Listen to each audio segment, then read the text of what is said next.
everyone, welcome back to another video from Editing Basics. In this video, we will be learning how to add shapes on Filmora application using Android device. Adding shapes in Filmora app on Android device can enhance your videos with visual elements, so make sure you follow the steps and watch till the end.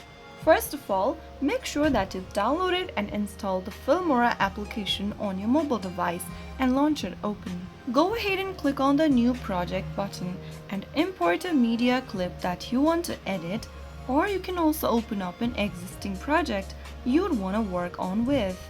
After importing your video or photo you want to edit on the timeline, go ahead and get to the bottom of the screen where you will be able to see Editing Tools.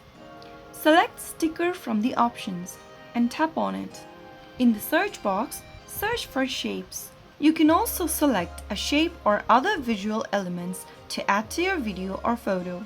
After you select a shape of your preference, you will be able to preview it on your timeline. You can drag the shape to place it on a desired position, adjust it by pinching in or out, or spreading the shape with your finger. You can also tap on the shape on the timeline and then bring up the customization option at the bottom. You can change the position, animate, track, replace, and add other media to your selected shape. Make sure you increase or decrease the duration of the shape that you just added by dragging the slider like this and position it to cover up the desired duration of the video.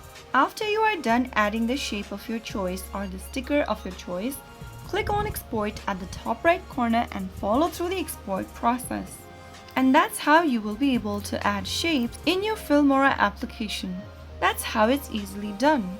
If you found the video to be helpful, go ahead and give us a thumbs up.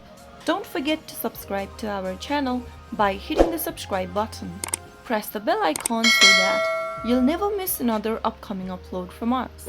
I will be back again in the next video. Thank you for watching.